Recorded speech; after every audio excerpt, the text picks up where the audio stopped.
Vote is a free and fair election. So you Okay, sir. How is the phone of Pisapidurini?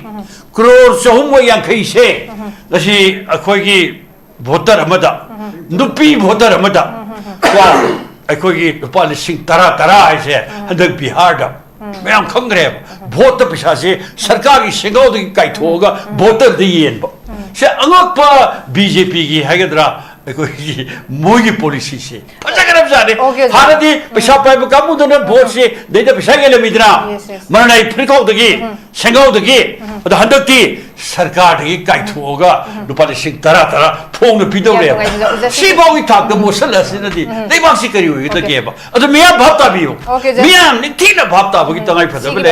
they put me on wives, called with them home, all the election. But in Baro Sarkar in Sticker money. Baro Sarkar Hiram Wani Cookie Mantri Adugurene Mele Singh Moja Assembly Pump Yogana Adugumba Equigi online the Assembly the Hollow has centered Hiram Wani. Was it like Axiam Sati Bamana Equigi State Key Toriba budget Adugulator Putoyo budget Adu Toman Hiram Casing the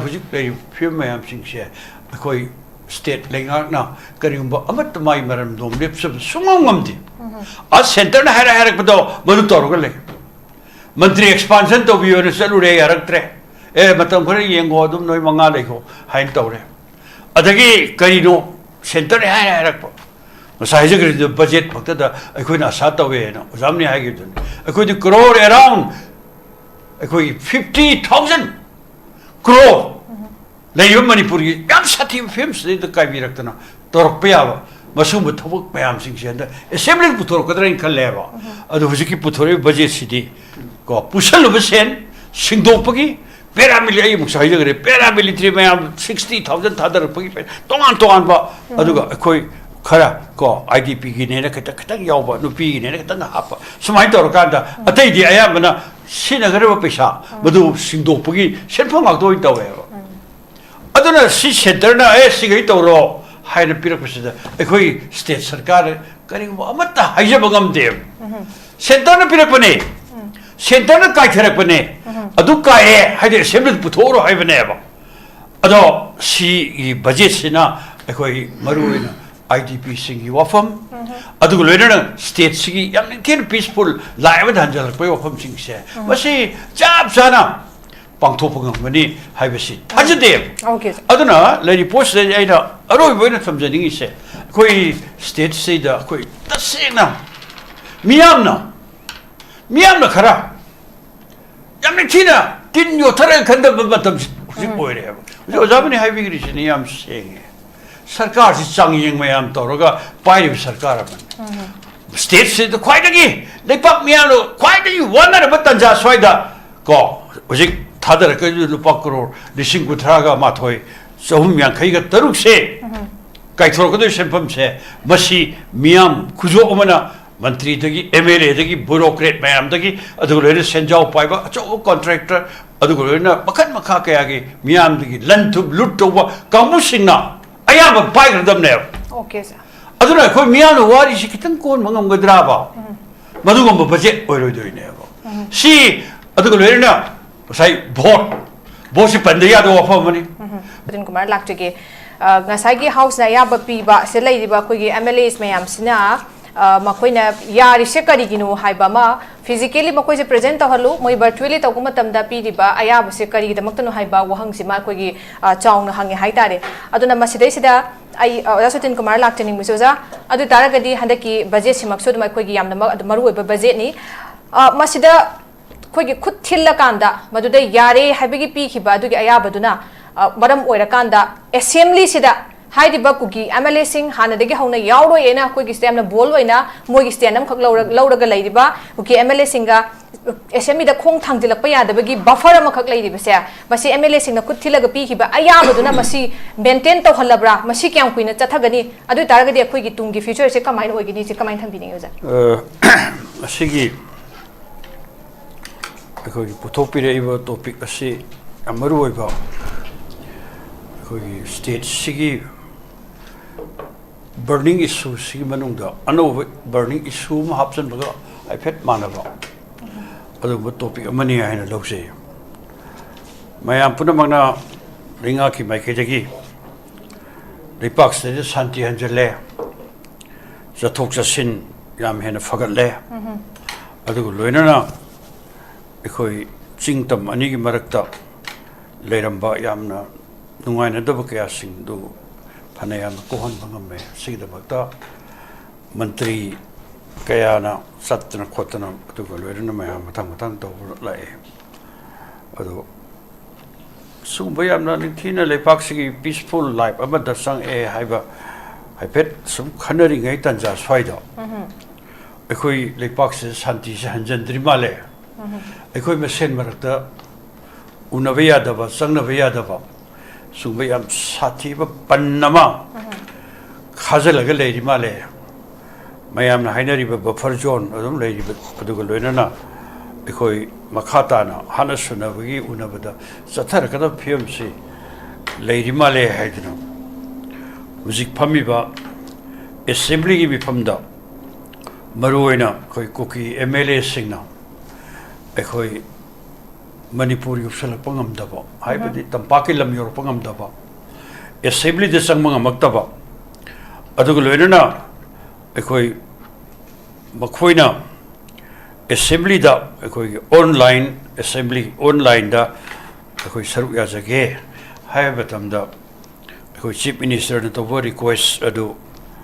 ekhoi house na aya piraka da online de assembly phamba yaw khibese base ekhoi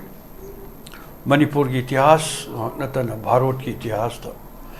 मालेम की तोंगान लेपाक सिंह की इतिहास था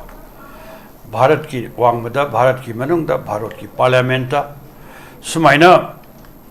online फम्बे मिफम से सी यावगी बिसिन मरम वरकांदा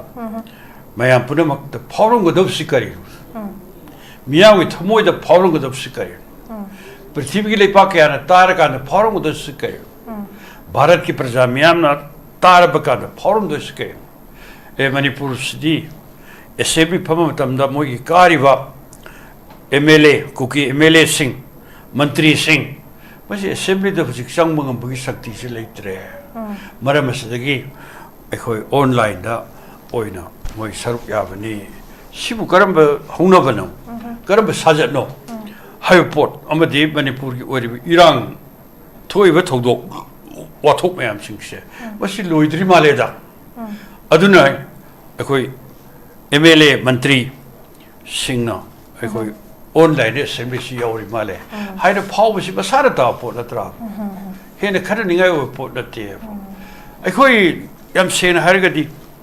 लेपाक्सी the शासन तोरिबा सरकार Paribas BJP की सरकार अखोई स्टेट नतर भारत ना शक्ति भारत भाव शक्ति पारिबा BJP की सरकार से ना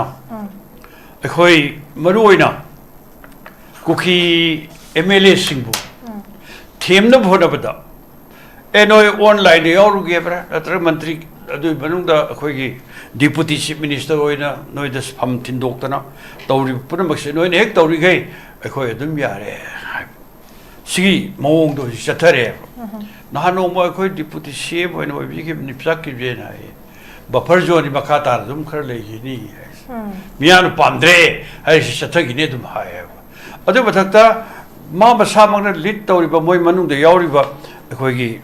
चिन कुकी नार्को टेररिस्ट कांबुसिन चथरेबा लांजंग से मसी अखोई लेपखिरोय तोंगान सेपरेट एडमिनिस्ट्रेशन फंगद्रिगैदी अदु तौद्रिगैदी अदुग लोइना अदु डिमांड मैम से कन्न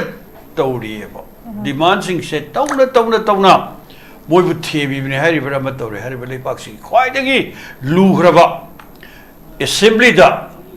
सही कया सुबन मोइना पाइरंबा अदुगुंबा मंत्री की फम लौथोक्तबा MLA की फम लौथोक्तबा मखन क्या की वाती बमदा तौदना मोइन हेक तौनिंगबा लांजु तासलकबा मोइसु दुम मंत्री होइबा सरकार सुन पाइबा यावबा सुबु सजत कयासी याम सांगना चथर खर पोट अमने अदु हुजे मो नसीदी स्टेट स्टेदा याम सांगना प्रेसिडेंट लेरुरे प्रेसिडेंट रुनसी एखोई होगिबा फेब्रुवारी तांग 10 गा 3 फाउगी ममांगदा चुम्ब्रा लौथोक्तरबोर्दी अखोई अदुगो लोइना अनौबा मिनिस्टर पॉपुलर मिनिस्टर में लेत्रगदी मसी सरकार से मखाता सांगदबी यारोय हाइबिसी वफम लापदगी ngasi सरकार से वासखिबने अदो हजि फाउदा मंत्री मंगा मंत्री ट्राई थोड़ी गिदब से मंत्री मंगा वासखरे मिनिस्टर एक्सपांशन ngamdre अदुगो लोइना लेरिबो पोर्ट से मसरीदा अमुका याम साथीरी दी अतोपा को मंत्री कया हफ्सल की मनुंगदा अखोई तोंगान बा को नागादगी नतर कुकीदगी हेन मोय डिमांड तोरे में आम सिंगसि मरत कुकी एमएलए कयाम सो मंत्री एक्सपांशन तोरब तल मोय याव हाइरी लालोबुसी याव मंत्री सु हेन पिसलकपा अदुगो लेना अखोई लालेव खिरोय जना अखोई की चिन कुकी नार्को टेररिस्ट कामुसिंग हेन सथरक पे वाफा लेबा सो मैं आम सिंगसि की मरकता ngasi leipak se masdei de miyam thingnari punchi se sisu hen khudong thine oiba phim sa thari bne ba sarkar pale anu sarkar wa sakre sri khemsar lit to ba koi sarkar hojik leire sarkar sigi maru oiba policy kari oibam thopage ba sdei da labi khar sebagi adu khar topage ta topage chap chana koi sarkar sigi policy ma hojik bauda ya thopu udri maru simyam khanir se kaino Number 1 free movement ga iroina highway protection force samna thok paikat pa IDP sing mai bagi yam tira settle tawna bhona ba adu loina ngasi miyam sina khudong thininga ba koi economy da haninga litana sothari bu kya sing ji phagana bhona ba adu bo paikhale thok mayam sing se si manu da ngasi ngarang thonggi ba budget da pass to gi puthokhi ba adu bo senpham lupa crore lising kudra ma thoi se पसी मयाम नदी फाउबी रबये करोड़ से हंदक याम हिंगत पनते होगी बसे अनि होगी ममांगदा कोई करोड़ लिसिंग कुंथ्रा मरी को ममु ले करे होगी भारत की पार्लियामेंट ने पास तो की कोई मणिपुर की बजट तो अराउंड 31,000 करोड़ साइड पे हेंते बुजिक सु करोड़ लिसिंग कुंथ्रा बात हो मतलब मपो ने सिने दोई से आईडीपी सिंग की मरखरी आवे अदुगो लोइना पुशल सिन्याम सिंदोपे वन भारत एंगाना थादरे पैरामिलिट्री फोर्स चाही अनि मखाय हम सुपना सिनरी से मसिन क्रॉस तो ह्यू मैम सिंदोपे वानी अदु लोइना पुशल सिन्याम इंटरेस्ट याउना मदु सिंदोपे वानी सिना सिंब कया सिंगसि लाबतम दे सब चान ले पाक्सि होइबा अदुगुम्बा थबक पयाव पाखत पे वादी मदु यु उदे अदु ला रिपोर्ट मैम सिंगसि दुगा अखोइना पोट तो सब सब करि दे सिन दोइनो हाइबदि खंगदबा ngara nahan chief minister lauthoki international women's day numita lupa crore so hum yang khai nupi sing dauta khak thamani budget ta puthoni adu loina na nupi sing du yam akupo di ha gi dia ba ado aina sum phaw da thadari be sen kai thoi be sen se jik hek khudak ta thad oi khudak ta sin roi ado bihar gi du maina vote ya maksal aka da voter khudingi nupi voter khudingi lupa lising tara ga pi ba dogi election gi damakta you sin na ba sin pham thadarak pa sigi mong da pi sathari mong sing si akora phawi crore chahunga yankhai nupi sing lo kai thoi ha di bujik sarkar gi school mayam ba like kyunai na tam da na thong hang da lo le oja ga satra gi na matam da satra masing he State Adopi Punamukse graduate for free and compulsory education period in a Sarkari school Sinova was Ali sing home long nedo, Mother Sinova. I do already schools of book Talani. I do learn the piecing you hear and power Punsima, but the so that people on Ganesh however. But what I talk to thee, that makes sense some day. Aduga still I put say, but it was a Tori Mam since she may have handing you call the online is and we from me over. I mount I fit under Yana they pass me over the Akiva power of the Panjagari. Other than a tenor, assembly is the Yamina. I got I am same with the book. Other later, I got opposition MLAs in Hanga question, Yamina Kung with the book. Other later, I got assembly Manunga. कोई तोंगान बा departments Singh the मोय मोय पाइरिबा मंत्री सिन पाइ portfolio सिंग दो मदुदा कोई budget से react तो report में हम सिंग थोड़ा डिस्कशन अमा तौरका द मोंग ताना मियाम दुम प्री प्लान मैम तौरका ने असेंबली द सी तौगे खाली अइन पारिब सोशल वेलफेयर डिपार्टमेंट से सिपाई खाली बजेट हाबेशन फम से सी तौनी अदु तौनी हाइरना मतम खरा फंगुदरबे असेंबली से मोय मोयगी यामने थीबा अदु सजेशन प्लान अदु प्रपोजल अदु लोन मियाम द खंगन बगी तंगाई फदब क्या सिंग मदु एकोई करमाइन तो ऑनलाइन द थम या दोइनो ओके जा अदुनो ओरेबा बस्ता मियाम सिंग से बस यामने थीना खनर कांदो उसे एकोई लोयल ऑर्डर फरे हारदी एकोई लुचिंग बसिंग कुकी सिंग नगा सिंग मेटे सिंग अदु सरकार पाइब कांगबो यामने थीना एकोई असेंबली फम यावबा तंगाई फदे मोइना असेंबली द लाख मतमदा तंगाई फदब सिक्योरिटी करी पीबु ओइदगेबो तोन फोर्स मैम तौरका माबु चंगन बफमन बसे या मरुएबो अदुगा असेंबली फमदने असेंबली मनुंग द हांगना थमगा ऑनलाइन असेंबली याव बाय बसे मोई डिमांड दो खरे हेन कखत बगी वाने ओके जा तोंगान ब सेपरेट एडमिनिस्ट्रेशन की डिमांड दो मदु हेन कलन बय वाने अदुना इ मथंग राउंड दो मुकन ओके जा thank you so much online की खुथांग दा सरुक याबसिना मखोइना हानादगी तालग लाइबा सेपरेट एडमिनिस्ट्रेशन की डिमांड सी हेना कनखत हनबनी कंखत हनबनी हैबो वाफम दुनी ओजाना थंबिरि से अदुना हौजिक लेरिबा लो एंड ऑर्डर से फरे हाइरगदी करिगिदमक्ता मखोइ यावबा याद्रिबनो हैबो वाफम सिम लेरे अदुना लो एंड ऑर्डर से फगले शांति हंजिले हैबा पोसे लेरकांदा सिगुम्बा चथोकसिन की यादा पोचिमा असेंबली दा बफर से लेबा तारगदी मसिदा स्वाइदे इरांग पामदे स्वाइ मफम सिदा कोइगी मरोइना कोइगी वैली दे इरांग पामदे मयाम ची शांति हंजिले नोंगे कापगी मखोन हनबगी मखोन तादे हराव कुमई तौरेना शांति हंजिले हाइरगा पीआरस लौथोपो ओइबा तारगदी अदुगा पॉपुलर गवर्नमेंट से लाखो ओइ तारगे दुगा स्टिल अदुगा सिगी नामास रे चंथोक हिन यादबे पोचिदा मसी खोंथांग ने पैखला पोइतादि पीआर लौथोक बिजु लौथोक पे फिबम जिजु कंट्रोवर्शियल हम दिदम लेगेने थमजगे स्वाइ मतंग कितेदा वाई हेबो वहंग सिमा दुम चांग थोकलकनी हेबो वफम सिमा अदुम थमजगे लोइनना मयाम नमु कुजी अकोइ हाइनदि बसी हंदकी असेंबली सेशन जे लेंगा के फमजिल लेंगा के सेमा ग तरे बिजी बीजेपी के फेस सेविंग ने मयाम सुम पंदे मरम दि कइनो हाइ कांदा कोइगी पोर्टफोलियो सी मतम कोइना कोइ पीदना सुम लेरा कांदा अनोब लेंगा के सेम क्रम तुंगदा आफ्टर 1 मंथ तरे वापन दा कोइगी सेशन फम दरोबंदना अदुम it's ngasai obviously dum koti chatret ka kuntra mari haple kaina haibe pot am leide magi khoi gi mathau taba sing mating pi na ba ko na ba kaina adubu idp sing da khoi gi mateng pangba matam matam gi moina changada ba khoi gi household items sing hai gidra sing mayam ma dakar taba sing khoi gi matam matam gi pi na potan lai but IDP सिंगी मफम अमा खंगना मोइ issue से lotion बै दमकता मयाना पामे खोंथांग दि मसेनते मखोगी तंग ताबा मखोगी अखोगी पोरम अमा पॉडमिट अमा यातपीरगा सिनी या थबक ओइना पांगथोकपा पोतुने दुना अखोइना हुजुसु उदे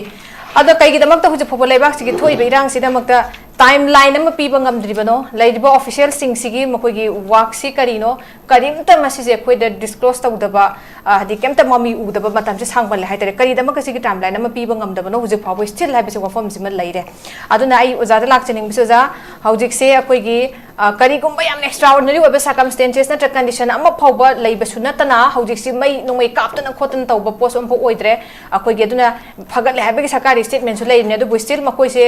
अखोइ कुगी MLA सिंग से लाकान फिजिकली अटेंड तौबसे याद्रबंदना अखोइना स्टेट गवर्नमेंट हाइरगा सु लोइन ऑर्डर फगले हाइबसे करिदा हाइनो हाइबसे वहंगदि चाउ अदुम लेरे हाइतारे अना हुजिक लेरिबा करो सेदा करी करम इशू साइतारे ओपोजिशन की साइड की तुस्ने मयाम पुनमक लेबा की थोइबा हुजिक इरांग किदा करी करम इशू सिंग से अचौब इशू सिंग अखोइ हुजिक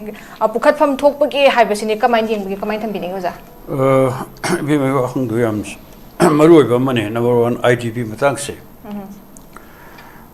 सरकार से ना अखोइ हन्ना वासक पसि फरयाम यामे IDP सिंग सी माइ मागी मरमदा हंदकी होगिबा अखोइ डिसेंबर दा हंजलनी दि मार्च ता मुवासई अमदम सई अदुग लोइना सब साना माइ मरम दा हंजलबे वासिदी जु फाउद पाइखप उद्रे अदुग माइम थादोक्तुन सटखरबा अखोइ एरिया खरगी भावदा अखोइ हजिक इरांग से नेमे दना संगसल बुकांदा अमुक लेबे यादना थोलोपे वाफम कयाम सु लेरि लेतान पोपिन सिंग एरिया कया दा हजिक अखोइ चंगमंगम दब कया यावरी इवन मैते खुनु रगा सु हेक नकनन लेबे जगा ओइ पदिना अकी बसेद मुक फॉर ले अर स्वाइदा नुमित खरनिंग ममांग दा lupa crore khara IDP singi damakta ni rian thopa mayam ta khare adu ko le mantri sing adu MLA sing ruling ki kambu sing sina adu bu IDP sing ki pen de bakya sing masi sap sana kohon bangam bagi adu ba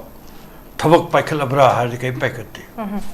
yam sena har ga di koi mai magi area ke ada torbung bangla da khangde adu sugnu gi area ke ada khangde adu even more surasanpur sinis bakya sing amad imphal gi daleramba adu bu ki kambu sing gi pam leibam tharang thoksin kya paikhat pe wa sa khoi uber famde masi puna maksi khoi maru oina hojik khoi gi buffer zone se le tre hai bharat sarkar su lokthok pa tawti chanan haidi sang bayadri chap sana lokthok tar ga su when buffer zone se le drama le khan bata ra su maru kar to bayadri sang thok sang sin se aduga mukka su ngasi ngarang phami assembly da khoi gi kuki MLA sing mantri sing khoi moine assembly de lak pata ra ga di buffer zone lan se lak pa ne sina mara mora kana moisla pangam da badanga du online da si assembly phambi yorise sumaina tongri ba tanja se sida aina thamjari gi di koi bharat sarkar se kedole ki state government se kedole ki IDP sing da kaino nga ki pe ne bakhar to budun di yaro koi ni am kana hari se political dialogue sine irang si name ne boi da mukta wari batai sana batai pan sange Bharat की ख्वाइदी मको भारत की prime minister अदुक साथी अदुगुम्बा IDP अदु refugee अखोय relief camp ता around 60,000 नि मथत लेरिने मयाम से सिसुम लरका संग बय हलो हाइब कामबो अदु यारनी हाइब कामबो मोइ दम ते युम चवा साना बय दम ते सेंटर की मंत्री बना अदु काइथरे हाइगुम्बा सिनदि यारोय आन बद पॉलिटिकल डायलॉग अब थिरसन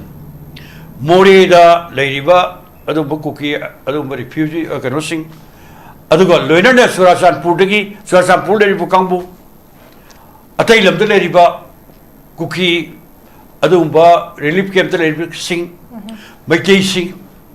सि मनुंग द मोय थमोय द तसेन हारगदि इम्फाल लेरबु कुकी सिंग एखोय सबसाना अमुक हलक पामंगने न खले अदो एखोयगी तंपाकी हाइ कोई चिंगदा मोरेदा सुरसनपुर द लेबा मैतै सिंग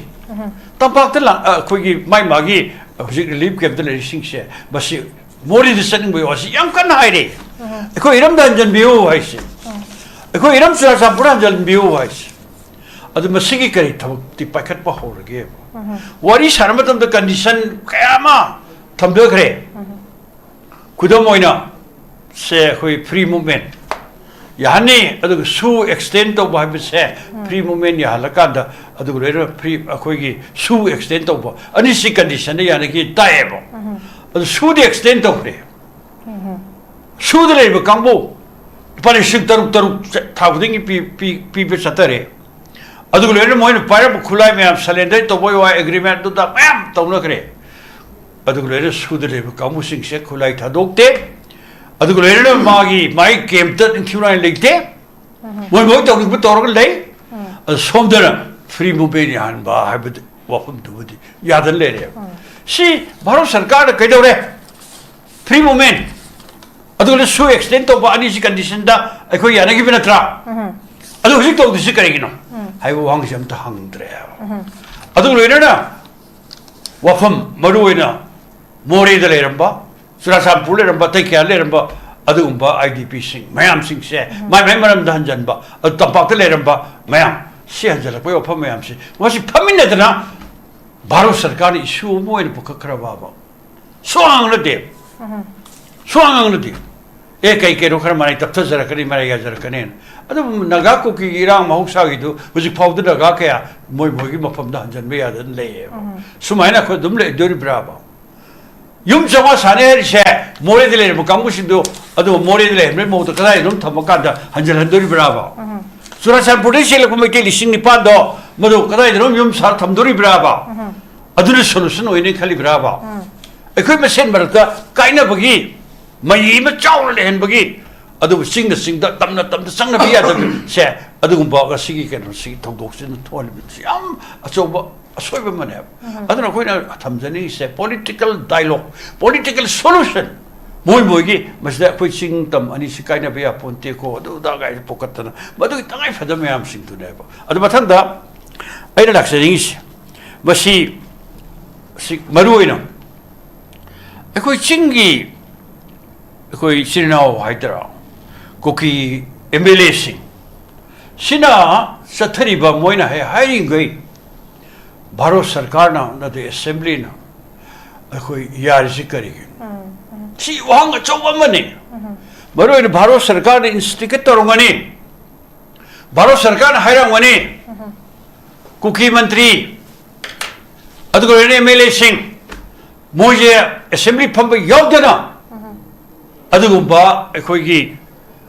ꯑꯣꯟꯂꯥꯏꯟꯗ ꯑꯦꯁꯦꯝꯕ꯭ꯂꯤꯗ ꯌꯥꯎꯍꯜꯂꯣ ꯍꯥꯏꯕꯁꯦ ꯁꯦꯟꯇꯔꯗ ꯍꯥꯏꯔꯝꯒꯅꯤ ꯉꯁꯤ ꯂꯩꯉꯥꯛꯁꯤ ꯌꯥꯝ ꯁꯥꯊꯤꯕ ꯑꯃꯅ ꯑꯩꯈꯣꯏꯒꯤ ꯁ꯭ꯇꯦꯠꯀꯤ ꯍꯧꯖꯤꯛ ꯇꯧꯔꯤꯕ ꯕꯖꯦꯠ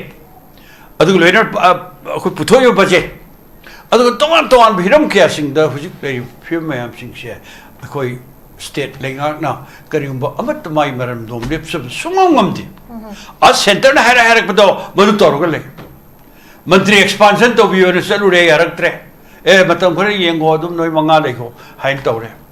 ꯑꯗꯒꯤ ꯀꯔꯤꯅꯣ ꯁꯦꯟꯇꯔꯅ ꯍꯥꯏꯔꯛꯄ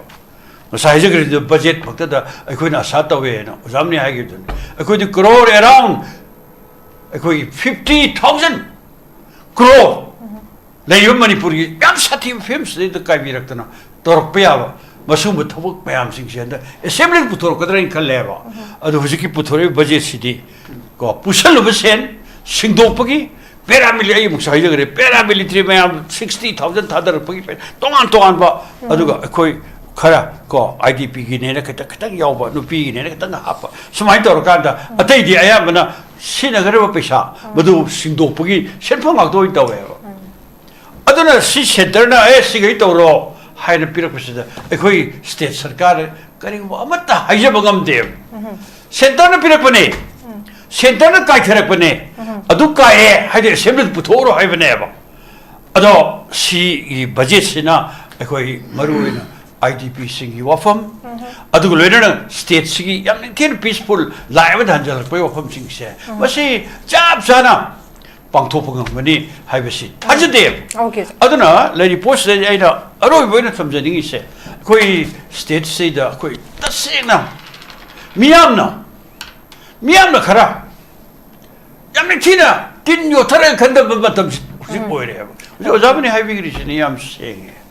सरकार से चांगयेंग मैम तौरगा पाइब सरकार स्टेट से ख्वाइदगी लेपाक मियानो ख्वाइदगी वनरब तंजा स्वाइदा को हजिक थादरक लुपा करोड़ 9,30,000 माथोय 350 से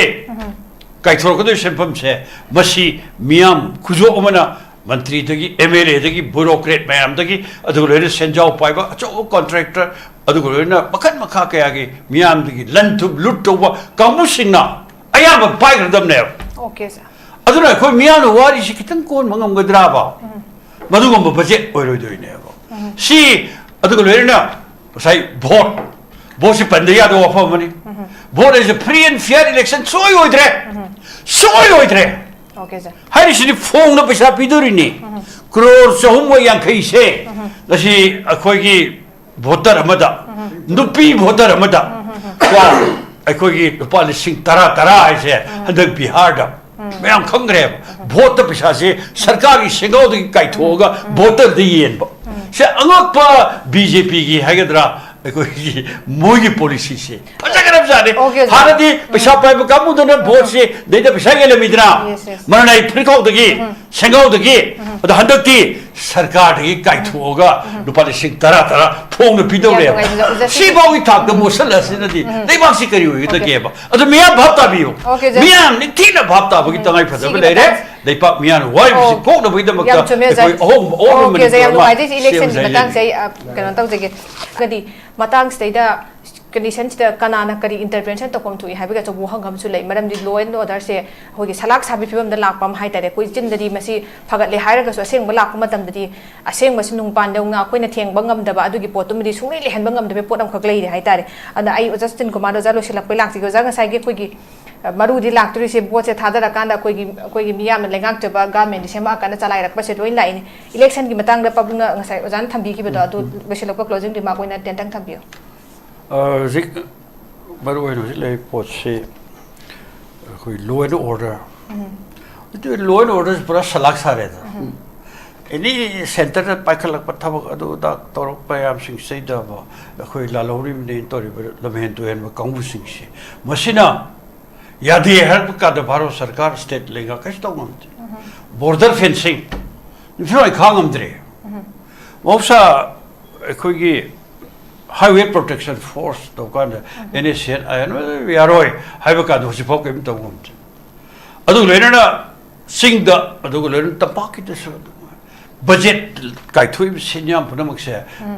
कोई थबक सुक्तों तौदन आकाश बिल से अंगक पमने